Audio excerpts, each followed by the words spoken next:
Yeah. Oh, I gotta. No, I didn't. I gotta take you off the stream You for me. live. You live, bro. Yeah.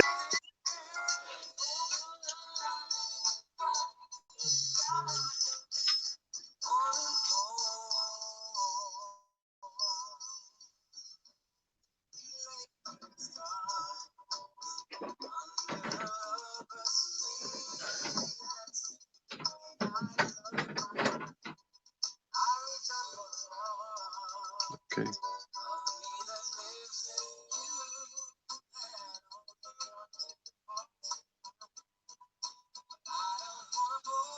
We'll go live here.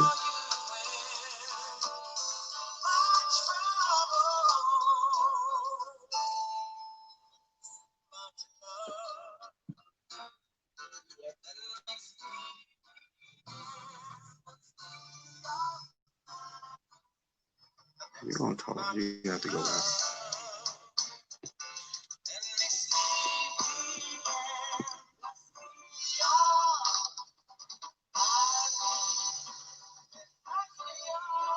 All right. Just gonna give it a few minutes for some people to come in. Put my music on.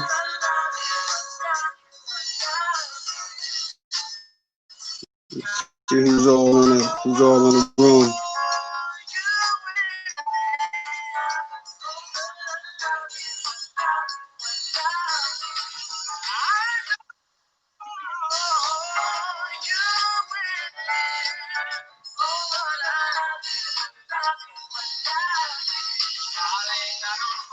To get this to expand.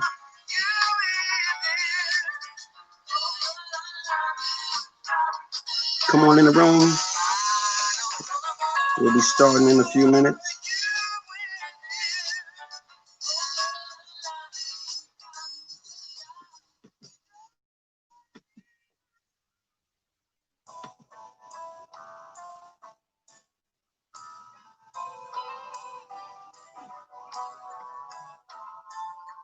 Welcome, come on in. As soon as I can expand this, and I can see who's all in the room.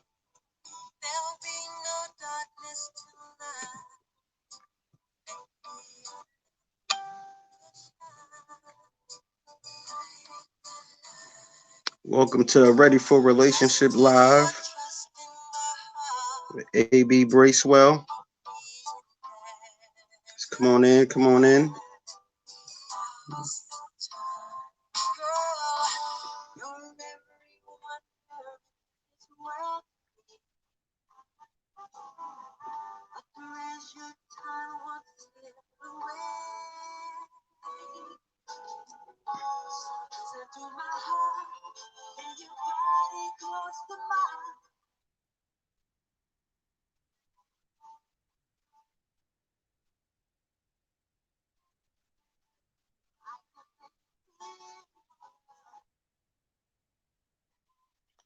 Okay, here we go. Hey, Rhonda, how you doing? I see Rhonda's in the room. I see Delina's in the room. I see Katrina. Come on in. Okay, here we go. Hey, Rhonda, how you doing? I see Rhonda's in the room. We'll be starting in a few minutes.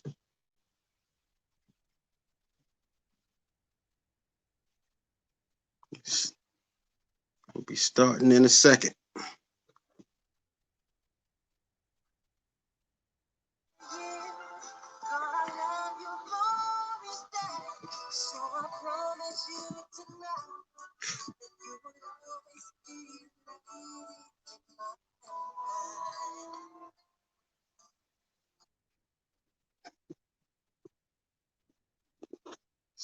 All right. Starting in a second.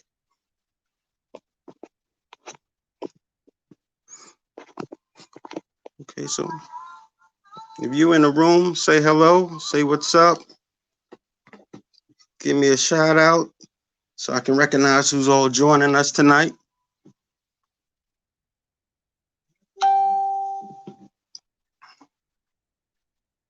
Come on in, come on in. We'll be starting in just in a minute. Who's all in the room? Who's all on the live tonight? You in the room? Say hello. Say what's up. Give me a shout out. Turn this down.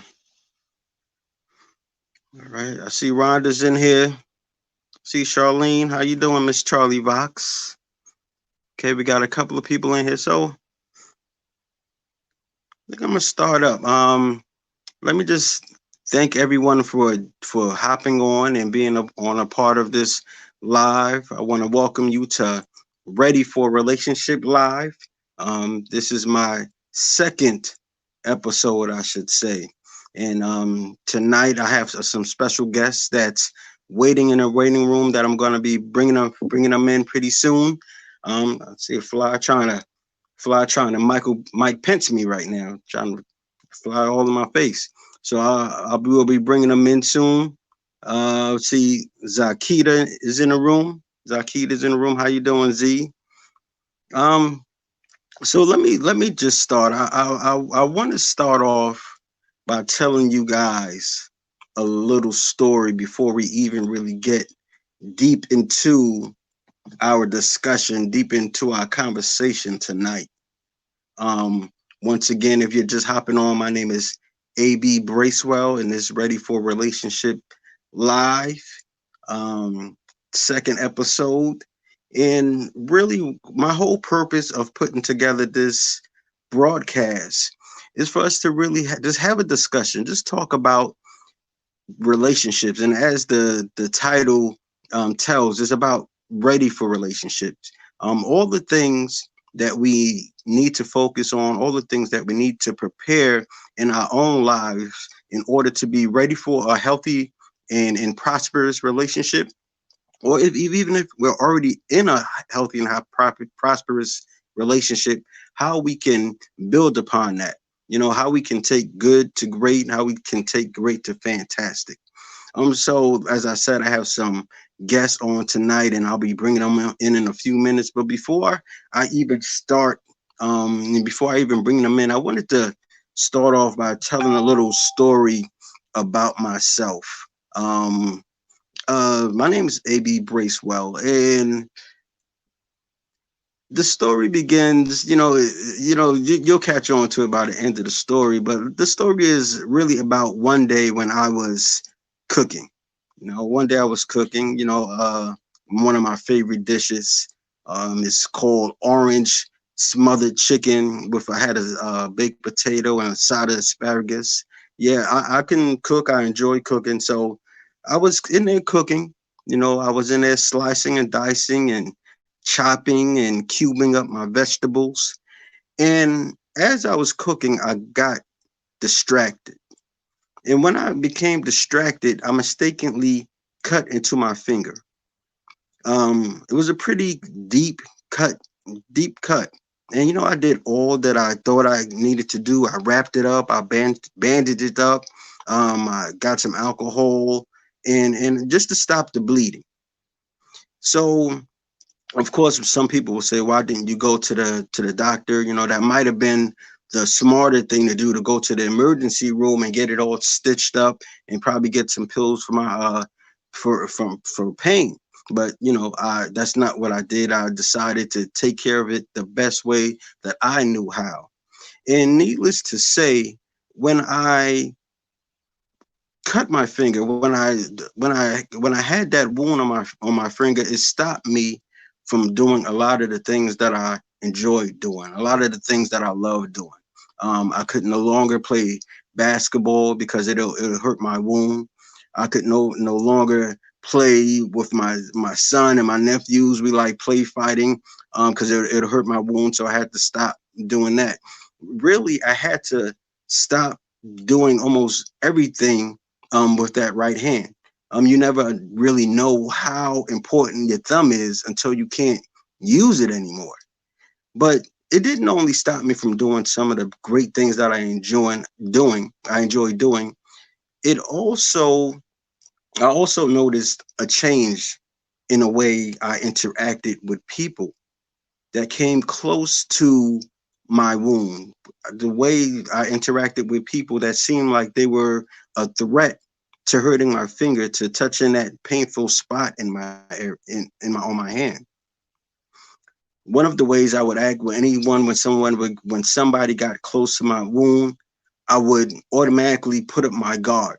You know, I would always put up my guard. I'll put up that wall so that he wouldn't harm my finger, or I'll move my hand out the way.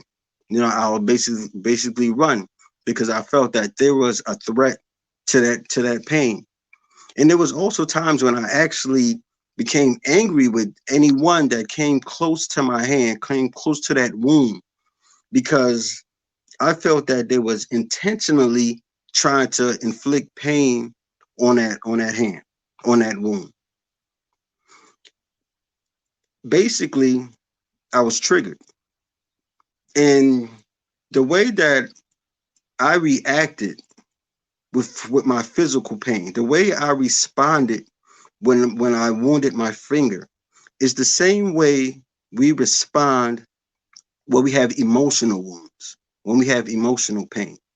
We have that automatic reaction. We have that the response without really thinking. What do we usually do? We either fight to protect that wound when we feel that it's being threatened. We either flight, we'll run away when we feel like someone is getting really close to that wound, when we feel like it's being triggered, or we'll freeze when we feel like someone is about to cause some pain to that wound, whether it's a physical or emotional wound. And that's usually the response to our triggers when we're in pain. And that's really what this whole show is about tonight. It's about triggers, it's about red flags, and it's about intuition. Now, the thing about our triggers and our red flags and our intuition when it comes to dating and relationship is trying to distinguish between the three and trying to figure out what the differences are. And that's what this whole conversation is about tonight. Identifying our triggers, distinguishing that from a red flag, and trying to tell the difference between what's a trigger, a red flag, and our intuition. So tonight I have some great guests that's going to join me in the conversation. I'm about to bring them on the stream pretty soon. One of the brothers is a close brother of mine. His name is Maurice Rush. Maurice is the founder and the CEO of an organization called My Brother, My Brother. He's just doing some great, fabulous things in the community. I see he's leading walks against violence. He's uplifting men. He's uniting men. He's bringing us together. And he's really creating a platform for men to come together and have those conversations that we so often try to hide, that we so often don't really talk about, that we try to really bury our feelings, and we don't have the opportunity, we don't have the platform or the stage to let those out, to let those emotions and those thoughts out. And my other guest is the beautiful Deanna. Deanna also has a show here on Facebook, which is called Conversation in Cakes, or Cakes and Conversations. I'm sure she's going to correct me once I bring her on. I told her I wasn't going to get it. I was going to get it right this time. But let me bring them on so we can welcome our guests. My brother Maurice. Hey, what's Rush, going on with you, bro? what's up? Let's welcome Deanna. Hey Hey y'all. guys, All glad right, to be now, here. thank you. Now, Deanna, did I get the name correct? You I you I, I you tried. I corrected. tried both ways. It's cakes and conversation. Cakes and conversation. So, can you tell us a little bit, whatever I missed in the introduction? Can you tell us a little bit about yourself before we get into the conversation? Absolutely, it's all good. What's up, y'all? I am Deanna Shante. I am owner of Delicious Cakes, and I am also influencer, motivator. I'm a woman of God. I love the Lord. I love Jesus, y'all. Um, and at the top of this year, while I was baking, God really just started speaking to me about the recipe of life and using this cake and the whole process of cake to discuss the recipe of life. And we birth cakes and conversations where we just sit and we just have conversations, just talking about life. Okay, That's me. okay. And you just started your second season. I caught the Yes, first and episode. It was a season great, two. great I'm episode. telling y'all, I had no clue that this was gonna be a thing. Like I thought it was just a live that I just did one night, and it became a thing. And yes, we're on season 2 now. I'm really excited. Okay, okay. My brother Maurice, whatever I left out, go ahead and introduce yourself, brother. Oh man, I'm nobody special, man. No, but I am the founder of My Brother, which is an organization I just started because I just believe that men don't have healthy outlets, and I try to talk about some of the things that like Anima hit it at. That we don't talk about as men, right? So we had conversations about what it's like to be a man growing up without your father in your life. We've had conversations like what it's like to go through child support and custody court as a man. We've had conversations about dealing with laws as a man, mentorship as a man. And you know, even this coming Wednesday, when I go out, we're going to talk about who taught you how to be a man. And kind of similar to how Deanna was. Like I was home one night and I was like, I'm going live on Wednesday. And it was Yeah. like a huge success. Like I did it. It had like maybe like 40 people watched the first episode I did it. And I did, and it's kind of blown up, you know. So I kind of that's my focus is the healing and uplifting men. I do dabble in anti-violence activism. I do some autism advocacy. I am the proud father of an 11-year-old autistic boy. I also have a 3-year-old little girl who gives me a run for my money, but I love her. And you guys may hear her at some point in this episode. But I'm really excited to be here, man. I'm really excited to share what knowledge I have with you guys. Okay, okay, man. Well, like I said, I'm so happy that you guys joined me tonight. I'm honored. I'm blessed by your presence. This is my first time using this streaming platform, so I might ask a question or two on how to do a couple of things, Maurice. I know you're an expert at this. Um, but as I was saying in the intro, I don't know if you heard the intro, but you guys already know. Tonight we're talking about triggers, talking about red flags, we're talking about intuition. And I told the story about how I once had a physical wound and how the things that triggered me caused me to either want to fight, flight, put up that wall, or I freeze and kind of brace myself for that pain. And the way when I had that physical wound is the same way we respond when we have emotional wounds, things that trigger us. We either want to fight back to protect ourselves from getting hurt, or we either flight, we run away, because when we see someone getting close to that wound, or we freeze and we just brace for that pain, we brace for that hurt, because we know we're about to experience this thing all over again. So that's what we're talking tonight, and really the platform, the floor is yours. I want to hear you guys' thoughts.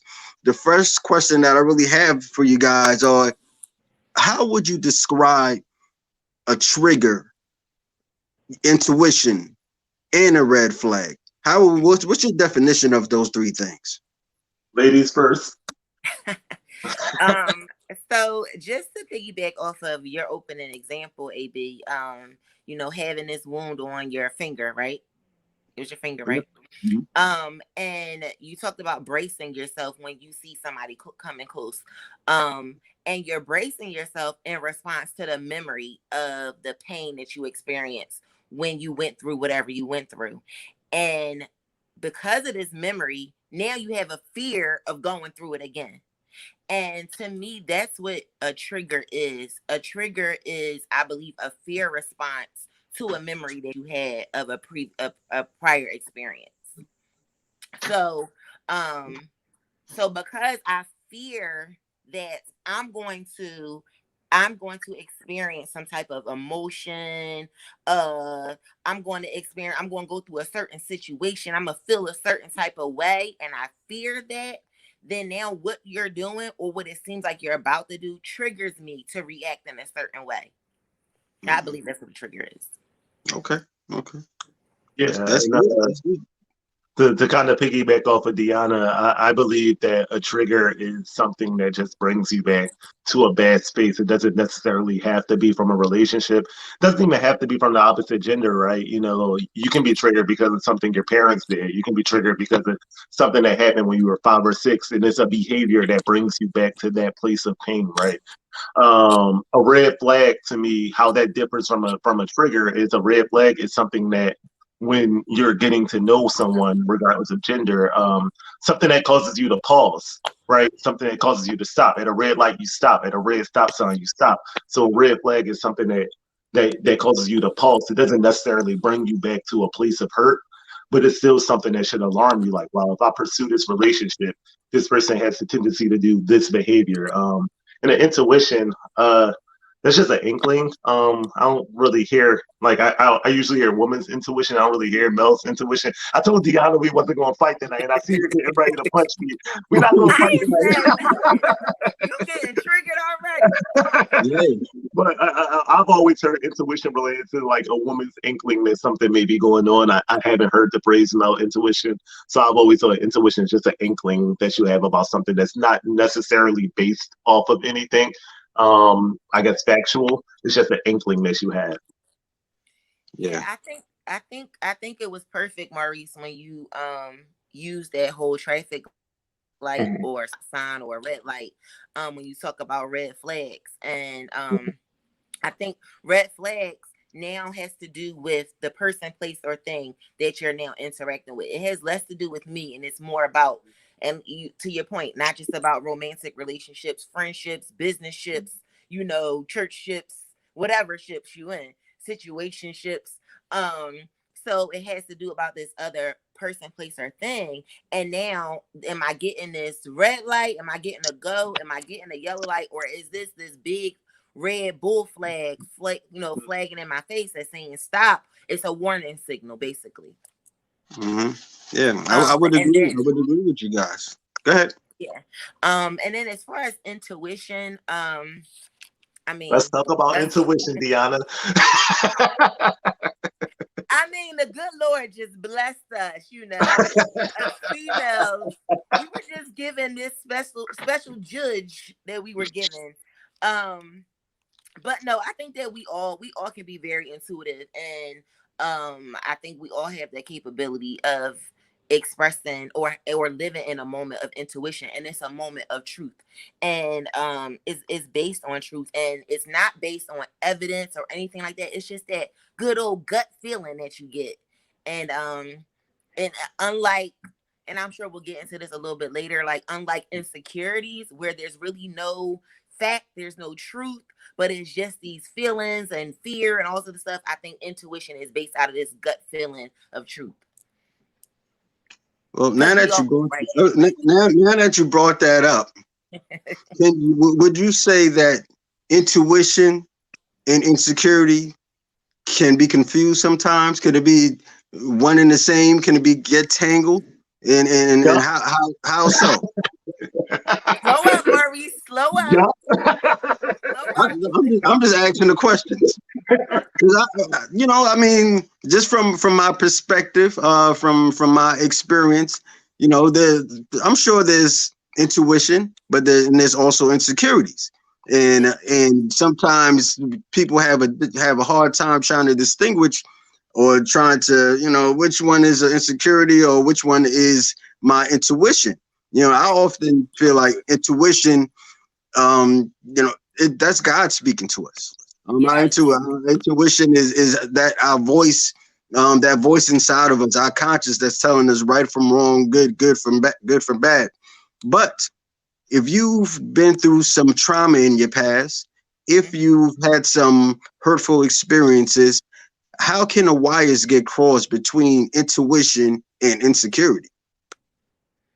Well, very easily. I think that one, if we're saying intuition is God speaking to you, right? If you're not on one accord with God, then what you're calling it intuition or God speaking to you it's just something that you haven't healed from in the past, right? So I think when you're carrying baggage from your past, right, be it someone cheated on you in your past, be it someone abused you in your past, be it someone did something negatively to you in your past, and you haven't taken the time to heal from that past hurt, a lot of the times it comes out as an insecurity when you're trying to get close to that next person.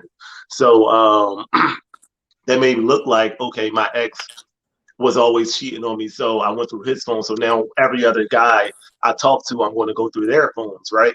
And you may call it, oh, I just had an intuition, something was going on. But that's not God, because God's not, you know what I'm saying? God's not going to tell you to do that. And oftentimes what I found with intuition, here's the big thing for me, Deanna, is that if your intuition triggers you to do something and you look for a phone and you don't find nothing, you ain't gonna say nothing.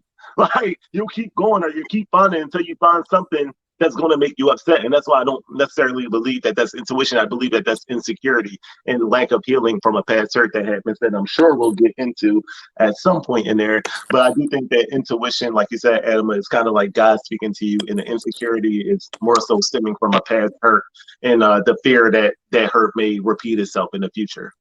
Right. I definitely agree with you. Like I said, I believe that insecurity is birthed out of fear, and fear drives it. Fear definitely drives it. And in terms of intuition, when it is God speaking to you, you're going to find whatever it is that's to be found, right? And I think at the moment where you don't find it, doesn't mean it doesn't exist. Okay? Let's make that clear. It doesn't mean it's not there and it doesn't exist. Maybe the other person is just very good at concealing things.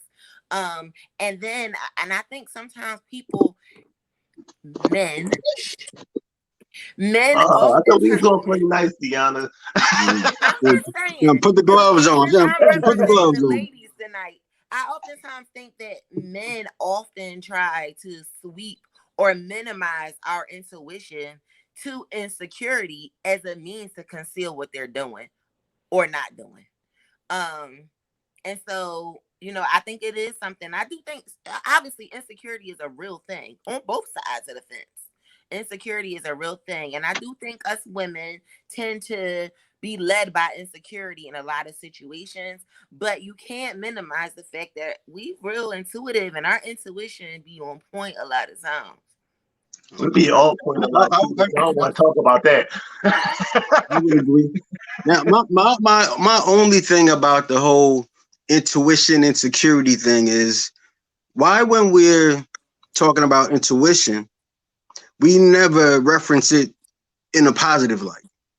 Like do you have intuition that this guy's a good guy? I have intuition that that he's gonna be a good man. I have the intuition that he's gonna treat me right. Usually when we're talking about intuition, and we're saying that's God's voice, or that's our conscience, or that's our spirit talking to us, does it work the other way? It sounds like it usually works when we're pointing out red flags. Does it work when pointing out to green flags also? Maurice? No, you said that women be on point with it. Well, we do. No, honestly, yeah, intuition works both ways. But for whatever reason, I mean, at the end of the day, we like good tea when we talking. At the end of the day, nobody wants to hear about how great this person is. When it comes to conversation, we want to get to like this joy, a joker. Like, he a joker. I knew he was a nut. I knew he was this and that and other. I felt that from the beginning. It's just the juice of the conversation. But at the end of the day, God speaks to us, and God tells us who's good for us and who is not good for us, whether we choose to listen or not. He does speak to us. And I think that that's important to also recognize, because and I know Maurice mentioned earlier about the relationship that you have with God. The relationship is what causes you to recognize the voice. But relationship doesn't, or lack of relationship doesn't mean he's not speaking. And I really believe that God is constantly speaking to us about relationships and giving us that intuition, or discernment. Sometimes you might even want to call it that. But we ignore it. Yeah. Just reading a few of the comments. Rhonda says a trigger is also can be a song or a place or a smell. That's very true. A trigger can be anything. See, Nate says intuition is when your mind senses incongruent with your behavior. Okay, when your mind is incongruent with your behavior. It says Z says two different things. However, our intuition can be swayed by our insecurities. Okay, so she's saying it's our insecurities and our intuition are two different things, which we generally agree on here. We agree on here. So my next question is: we've talked about a lot of the differences between the triggers and red flags, and even intuition. What are some of the similarities? Why do we get those wires crossed? Because why don't they fit in their own specific categories? Sometimes we something is a trigger, and then we'll call it a red flag, or something that might be a red flag. We call it intuition. So there must be some similarities in those three things. And what would you say are the basis of those similarities? Yeah, I think that they go hand in hand. Your triggers are things that trigger you. And let's say you're at a point where I really want to be married, right? So Deanna may be doing some things that trigger me, and that's a red flag because I know that that's triggering me, right? Like, so one of my triggers is I don't like to be interrupted when I'm talking. In the courting stage, when I'm trying to get to know her, she's interrupting me a lot. But my desire to be married is greater than my desire to, be healthy, because that happens a lot, right? We want to be married and we want to be in like these happy relationships greater than we want to be like healed, greater than we want to be happy. So we start to ignore those red flags. So the trigger sometimes will manifest itself as a red flag, right? And then intuition, the same thing goes there. Like if you're ignoring triggers, if you're ignoring red flags, when you get 6 months in with somebody, or when you get a year with somebody, your intuition will start to speak to you about a lot of those red flags, a lot of those triggers you ignored in the early stages. So I think that they all go hand in hand, where a trigger brings you back to a certain place, but it can also be a red flag when you're meeting someone new. And with intuition, the same thing goes. So a lot of times your intuition may be speaking to you again to point out some of those red flags that you have been ignoring throughout the course of the relationship. And I think sometimes too, what a lot of times can happen is the red flag may be the trigger, and it's not that they were necessarily the same thing. It is that overlapping that you talked about, AB. So for instance, if someone is very argumentative, very aggressive, right? Aggression in and of itself isn't a bad thing in and of itself. But if somebody is, very aggressive, very argumentative, we'll keep it at aggressive. That, depending on my past, could also be a trigger for me. And so that could trigger a lot of stress, could trigger a lot of anxiety, because I grew up in a household where my daddy was constantly, he was always arguing with my mom, and it was a lot of domestic violence that I saw. And so now this is a trigger in a relationship. But according to me, I've listed aggression as a red flag. That's not necessarily the type of personality that I want to hook up with and connect with. So I think that sometimes it's because it really is that parallel or that double lapping where the two of them do cross. Yeah, I agree. So when it comes to this whole conversation about triggers and red flags and intuition, I want to get a little bit deeper and maybe a little bit more personal with you guys. And I want to talk about your specific triggers when it comes to dating and relationship. Like what are some of the things that trigger you, or what are some of the red flags that you look out for when you meet someone, when you're in a relationship, or when you're just dating? What are some of those things? I'm gonna leave that, or whoever want to go first, go ahead. Both of y'all made faces when I say let's get personal. One of my big triggers is women who wear blue hair. That really triggers me.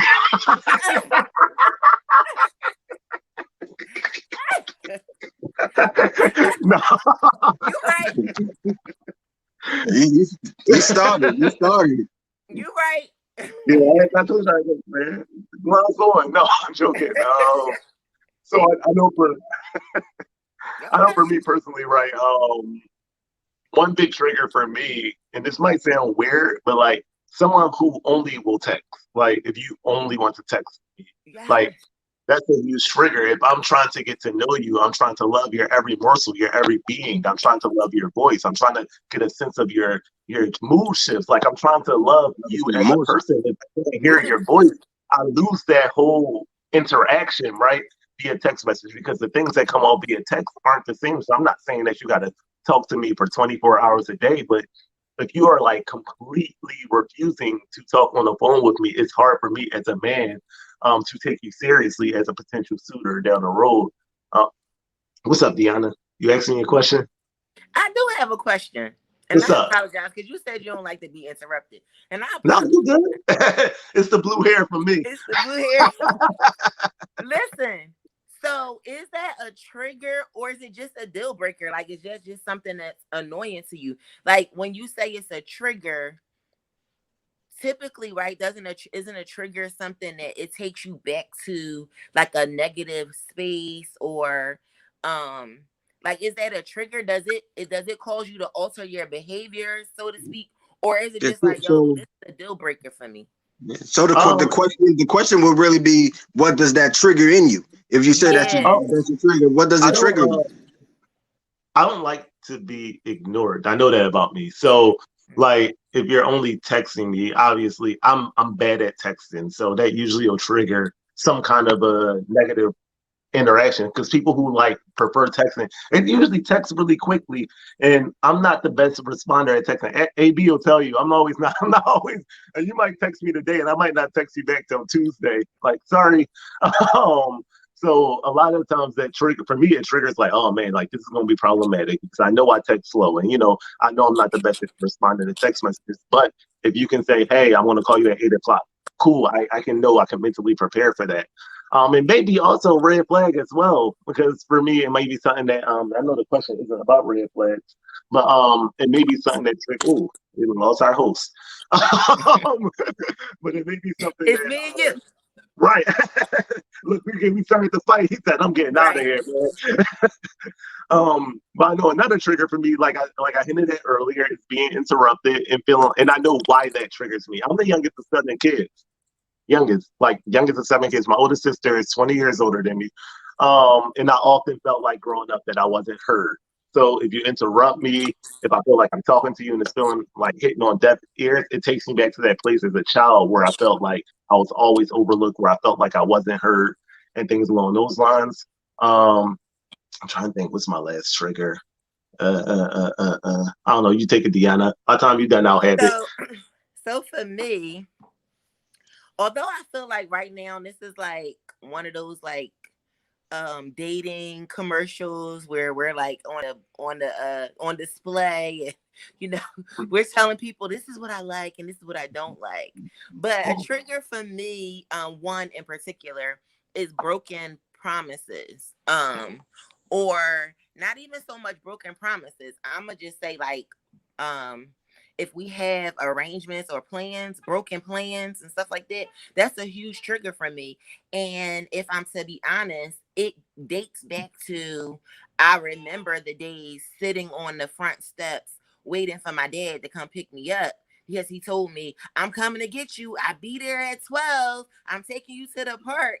And like legit, I'll be sitting there and cars going by and he never shows up. So when I get in relationships now, at the age that I am now, when we got plans and you cancel on me, or you not, and it's kind of like and big, like up in the air, that's a huge trigger for me. It takes me to like a certain space. So I would say like cancel plans and stuff is a trigger for me. Okay. I have a little special guest who wants to join the stream. Hey, what's up, princess? You know what else is a trigger? If I can add another one. Of course you can. Contact with, and this is in relationships, contact with an ex. That's a trigger for me. You mean someone that's still in contact with an ex? Or like all of a sudden an ex pops up And now we talking on the phone, or we texting, or we just meeting up for lunch, or we inboxing or whatever. And it can be innocent, really. And it's not so much. So here comes another point of how sometimes triggers can become insecurities, or insecurities become triggers. But it is a trigger because of past experience. And because of past experience, I find myself triggered when the ex comes on the scene. Not so much if I come on the scene and the ex is already apart. I'm cool with that. Like, oh, y'all still cool? That's cool. But when they come, like, all of a sudden brought into the picture, it's a trigger for me. Okay. Hey, I think that probably would be a trigger for a lot of people. I know that. You start going out with the ex, that'll be a trigger for me too. So this I had this statement. I just want to hear you guys' thoughts, process on it. It reads, we ignore red flags to preserve the fantasy that we created. We ignore red flags to preserve the fantasy we created. What's your thoughts, and why do you think it's true, first of all? And if you do think it's true, why do you think people do that? I kind of agree with it, but then I think that it's also a greater reason that we ignore red flags. I do think that, in the sense that you are like you see someone, I don't mess with you, Deanna, because we only got her. But if I see Deanna and I think that, oh, she's beautiful, and she's doing some things that alerts me, it's like, no, I think that she's this beautiful woman. So I'm ignoring some of the things that I might not like about her. But I also think that a lot of it stems from this longing desire to settle down that a lot of people have, or this longing desire to be with someone that a lot of people have, or this longing desire for companionship that a lot of people have. Whereas like, yo, I really want a wife, or yo, I really want a husband, or yo, I feel like, my biological window is closing, so I really need to hurry up and settle down. You get, like, I guess in a sense you feel rushed, and you feel like the clock is ticking. So some of the things that would typically cause you to pause, some of the things that would typically stop you, you're like, oh, I'm going to ignore them because I know that I want to be married by this age, or I know that, by this age, I don't want to have any more kids, or, whatever the case may be, or I'm just tired of being alone sometimes. That's what it is. So I do agree with the statement in the sense, though, that we have created these fantasies and we ignore them. But I also think that it's much deeper than that as well. Okay. Yeah, I'm sitting here thinking, and so I'm on this weight loss journey, right? Y'all get to know. I think my brain, I'm always thinking in metaphors. And you ever have something that's real good? Like, it could be, let's say it's pizza, and it's like, this is some good pizza. It's fulfilling my need right now. It's good. It smells good. It tastes good. And while you're eating it, your body is telling you you're full. But it's so good, I don't want to stop eating it because it's just so good.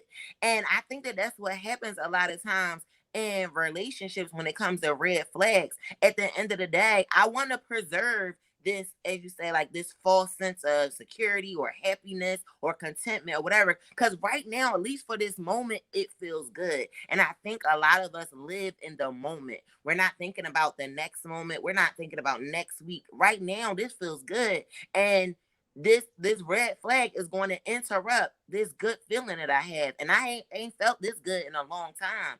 So if I can only hold on to it and it only lasts this moment, I'm good with that.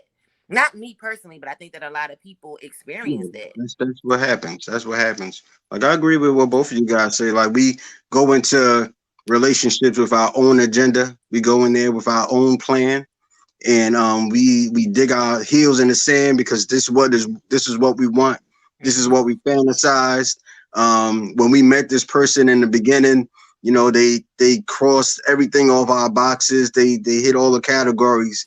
So, we get married to that idea, or we get married to the idea of maybe being married. So when those red flags start to pop up, we don't want to be wrong, or we don't want to start over. We don't want to be disappointed, or we don't want to go through that experience of being hurt. So, we ignore all the red flags that they show. And that's what often happens as we are getting ready for relationships. And that's how we fall into some of the more toxic unhealthy relationships because we fail to recognize those red flags, or we recognize them and we turn a blind eye to it. Well, see, and see, that's what I was gonna say. I think you have those two factors. You have the point of recognizing them and turning a blind eye, but the reality is that sometimes you really don't recognize it. And just as we were preparing just for this conversation, I immediately, when I think of red flags outside of relationships, I think about like the bull run, or here you are with their red capes, and they're at the bullfight. And I always assumed that the bull readily recognized a red flag, so to speak, right? But just in my research, as it turns out, they're like colorblind. So what they see is not really red. They see like this yellowish, grayish tone. So what did I get from that, from life lesson? Oftentimes, so many people on the outside of the situation can readily identify, yo, that's a red flag. You need to leave dude alone. You need to leave that woman alone. Or, but you're in it and you're so engaged in it, it doesn't look red to you. You don't see it as such. And it's not that you are necessarily ignoring. I just didn't identify it as a red flag. Yeah, and to piggyback off of that, Deanna, I think that's why it's important to know yourself, right? And to be comfortable with yourself and kind of understand yourself and what makes you tick, and kind of deal with some of that hurt in your past, and take some time between relationships, and really, really, really deal with what it is that might have went wrong, what it is that might have went right, what you liked, what you didn't like, and I say it all the time on my show, like, go to therapy, like, go talk to a therapist about your past, go talk to your therapist about your past relationships, and get a good grasp on what it is that makes you tick, on what it is that bothers you, and kind of where it stems from. And as you start to trace some of that stuff back to where it stems from, then you kind of get to a point where it's like, okay, cool, I get that. It makes me upset when she talks loud because my mom and dad were constantly fighting in front of me. I'm able to connect that, like you said, with the date and the plans thing. Like, you remember sitting on the step waiting for your dad to come. So when someone cancels plans, it brings you back to that moment. So I think that the important thing about red flags is just getting comfortable with yourself and learning yourself. And as we're able to do that, you're able to identify them a little better, right? Because you're more equipped and you realize, okay, this hurt me back in '97. Chances are it's going to still hurt me in 2020, because I've never really dealt with it. And then you're able to identify those things and respond accordingly. Okay, so just reading some of the comments off here. I've been ignoring the comments. I need to learn how to highlight the comments so we can see it. Delina says, a trigger for me is when consistency stops. Jocelyn, she writes, warning signs are often looked over because sometimes you don't know, just because you don't know yourself. Kind of echoing what you said, Maurice. So before we even wrap up, we talked about triggers and red flags and intuitions, and this whole broadcast stems from the book that I wrote, Ready for Relationships. But the subtitle of the book is a self-growth guide to relationship readiness. So for me, I like to focus on self-growth. When we talk about red flags in other people, there's some things that we can't help. There's some things that we can't fix because it's not us. But when we talk about triggers, that's always something that we can adjust. That's something we can give some attention to. It's something that we can change. So I want to ask you guys, but when it comes to triggers, what are some helpful tips or some helpful things that can help us better manage our triggers? We may not always be able to totally get rid of them, but I think if we're able to manage them so they don't take over our emotions, they don't take over our behaviors, they don't take over the way we interact, the perspective we have on people and relationships, that's helpful. So sometimes we can just learn how to manage. So what's some give me 3 helpful tips to someone that's single, and then we'll talk about someone that's in a relationship, but 3 helpful tips to someone that's single, as far as managing their triggers. What can they do? Go ahead. Well, the first thing is definitely taking the time to identify what they are. Because you can't manage things that you don't know what they are, because then you don't know how to properly put them in place. And then not only just taking time to identify them, but then also taking it the next step further and digging deep, probing beneath the surface and finding your why. Why is this a trigger? I think those are the two like crucial steps to managing is identification and then understanding the why. If you don't, you'll just be like almost like treating the symptoms, you know what I'm saying, and not treating the problem. So I would say that would be the first step. Soul search, like you know, you and Maurice were just saying, go deep within, sit with God to gain a better understanding of what is the issue and why is it an issue. Okay, great. I agree. Yeah, and kind of piggyback of what I was saying earlier, like get to know yourself, obviously, learn what makes you tick, right? Recognize the season that you're in is a big thing that I would say. Like everybody's not in the season of getting married. And that's something that we men have to accept. That's something that women have to accept. Everybody isn't always looking to be married, and you have to recognize the season that one you're in, and you have to recognize the season that the person that you're looking at is in, right? Because okay, damn, man. Some people are. I got clicked off for a second, but some people just aren't in that season where they're looking for marriage. And if you meet someone in that season where they may be looking for something that you're not, all you're really going to do is hurt them. And whatever it is that you want, like stand firm on it. And that's a big thing that I could say. So if you're one of the biggest things, my ex. When I was courting my ex girlfriend, very early on, we were having a conversation about kids, and she was like, "Kids," and I was like, "Nah, not really." And she was like, "Well, this ain't going to work," and hung up on me. And I thought it was disrespectful in the moment, but in retrospect, like I can respect her for that. She had something that she wanted, and she was like, "You aren't going to give me that, so it's no point in me pursuing this with you because I know I want children. You want, we don't. It's going to be a problem. Let's end it right there." So it's just a matter of recognizing your season, know what your wants is, know what your expectations are, and kind of staying firm in them and recognizing the season that you're in and the season that he or she may be in don't necessarily coincide, and being able to walk away when you realize that. Okay, I agree. Great. You had something else? I see you. Dad, come on. I was just gonna say also, I think it's also important to really sit and consider what are the alternatives. I've been facing these type of triggers, and trigger is just that it triggered some behavior, some act triggered an emotional response in me. And so now that I sat and I identified this trigger, I identified probe beneath the surface to figure out why, what's the meaning behind it, where did this stem from?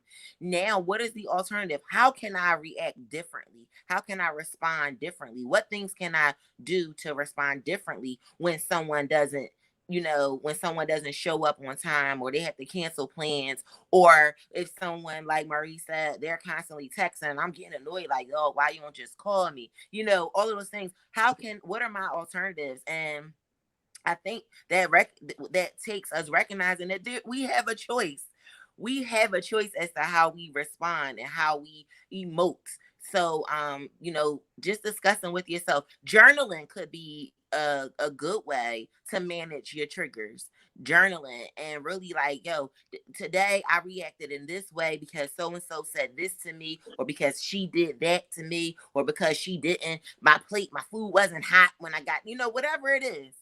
Journal about that, and then that way you go back and you reassess.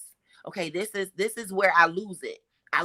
Tend to lose it around this time of day, or after I've worked all day, I respond in this way.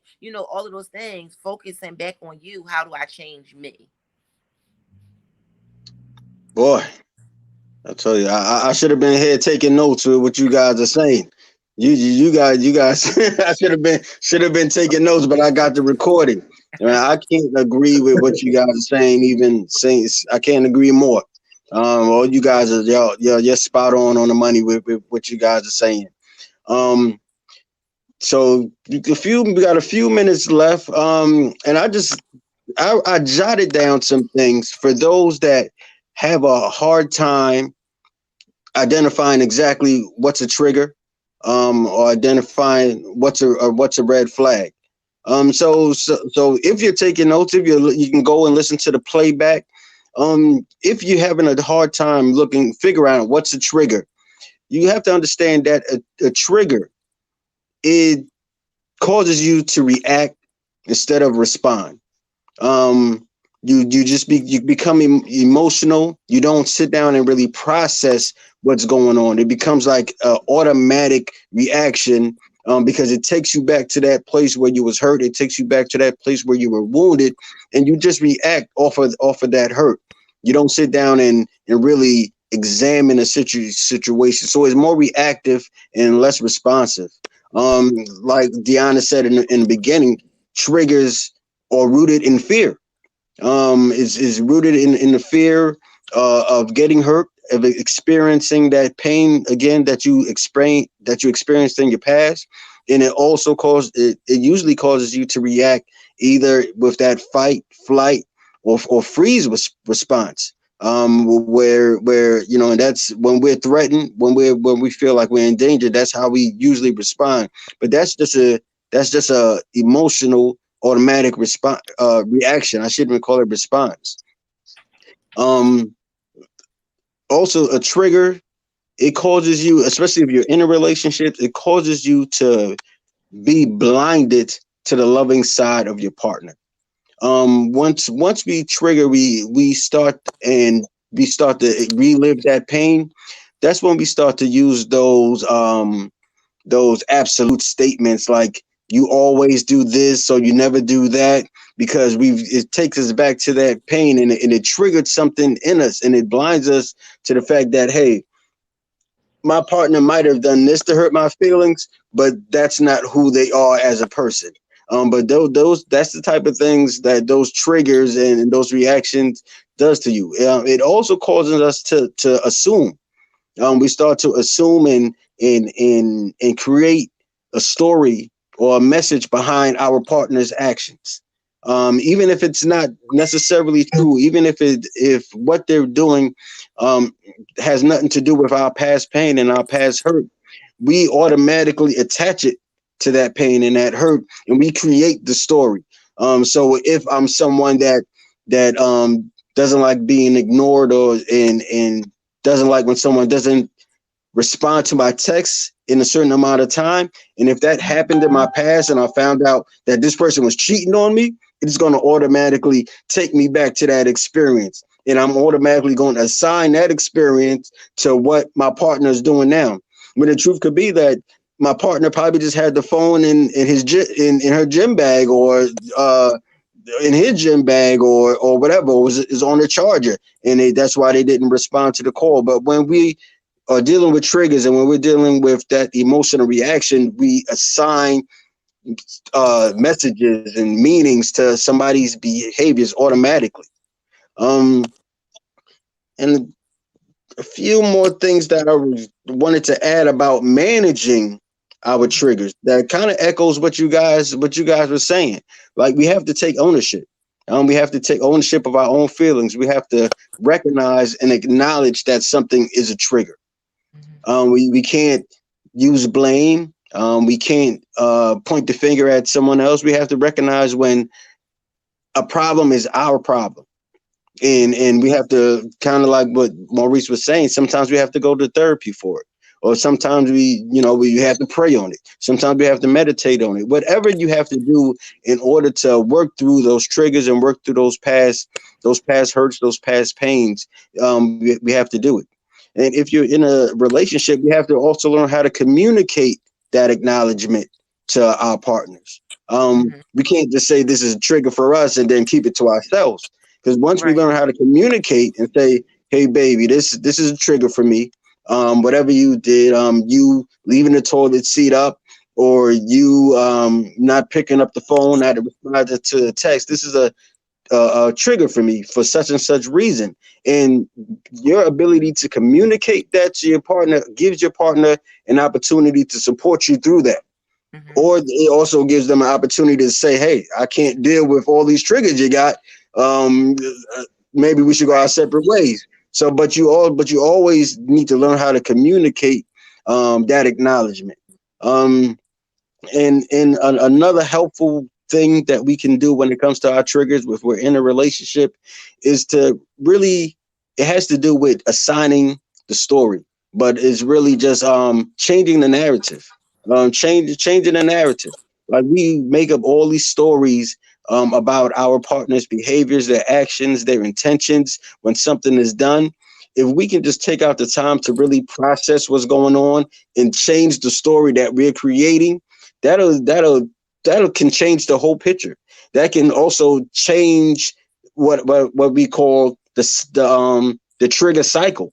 Because if I'm triggered and I start to lash out on you because you're triggering me, it's only natural that you're going to become defensive and you're going to slash back. And before you know it, we're in the cycle of arguing, yelling, cursing, and it's that trigger cycle. So if we can just change the narrative and say, hey, maybe maybe they didn't pick up the phone, maybe they didn't answer the phone, but I'm not going to automatically assume that they're cheating or talking to someone else. Maybe they're in the gym, maybe their phone died, and just that little slight change in the narrative can change the way we're going to respond, the way we're going to react, the way we're going to communicate about whatever is triggering us. So, you know, that's my little 2 cents. And for those that did, go ahead. Can I add one thing? Of course. I just want to just give hope to people in that the process, triggers don't have to stop at management. They can actually end in healing and wholeness. And I think if we all set out with that to be the ultimate goal, that I don't even just want to stop with being able to manage my triggers, but I want to be able to experience real healing and wholeness so that I'm at the point where it doesn't trigger me anymore. And you're allowed to experience that for as long as that is your comfort, however, you know, but God is able to heal and to bring wholeness. And I just want to make sure that we understand that people, not we on this, but people understand that it doesn't even have to be. And I have, shout out to AB, catch the book, Ready for Relationship. There's a chapter in his book, and he gives an account of a past relationship where a young lady was triggered. I think you guys were like play fighting or something like that. Mhm. Young lady was triggered from this, and it took her back to a past experience where she had been raped. And my understanding, if I recall from the book, that this came up again in like another incident, correct? Deanna read the book. Go ahead. Yeah, you're right. I can read a little bit. You read the book.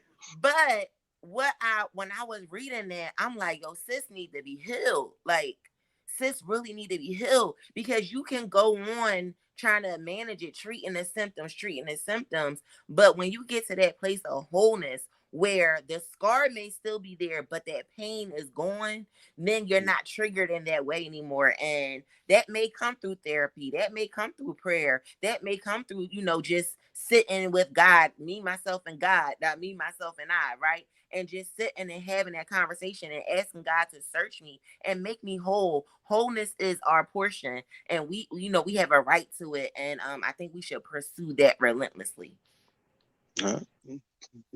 Deanna, I couldn't agree anymore. I appreciate everything that you brought to this live, everything you brought to this conversation. I tell you, you know, so I don't mess up the name of your show. Please tell the people where they can catch your show, when they can catch your show, and how to connect with you. Yes, you can catch me right here on Facebook. I am Deanna Shante. Every Tuesday on Facebook Live at 7 p.m. we have Cakes and Conversations. Your life is the cake, and we talk about the recipe. And make sure y'all tune in this Tuesday, because I have none other than A.B. Bracewell himself is going to be a guest on my show, and we're talking about Ready or Not. Here I come. Hey. Uh-oh. Let's go. So check me out on Facebook Live, Deanna Shante, Tuesday nights, 7 p.m. Okay. Maurice Rush, Mr. Rush, where can they catch you? Where can we find you at? I know you're all over the place. The next mayor of Philly. Not at all, man. You send me a friend request on here on Facebook. I'm really approachable. post nothing but pictures of my kids and stuff about my show. But I'm airing this coming Wednesday at 7 p.m. Right here on Facebook. I also stream to YouTube, and I also stream to Twitch. Any of my gamers watching might know what that platform is.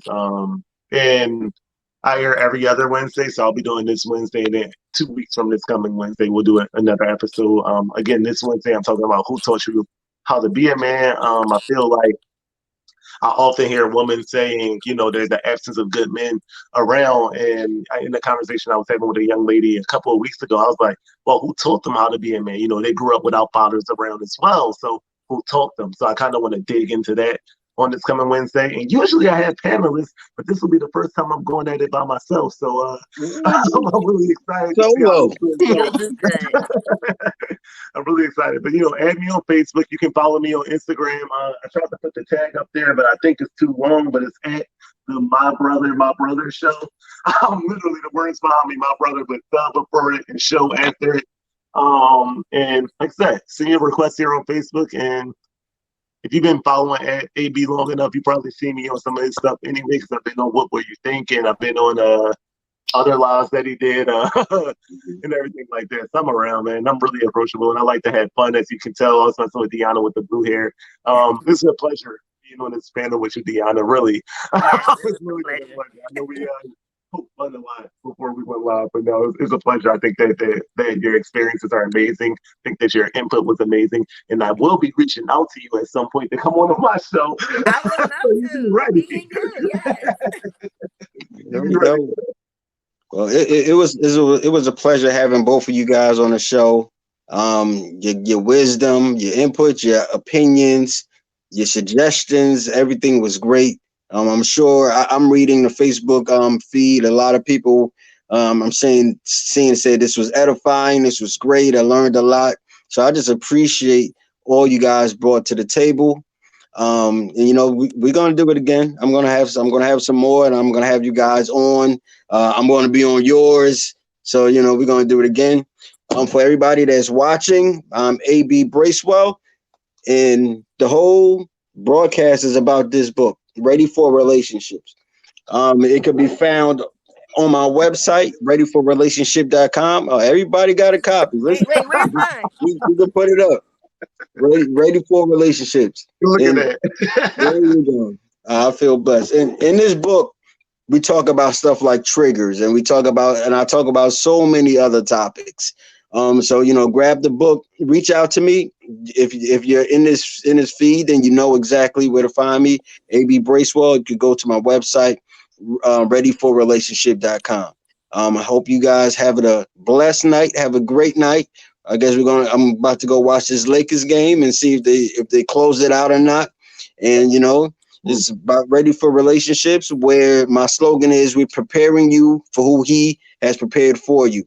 Have a good night. God bless. Good night, y'all. Bye, everybody.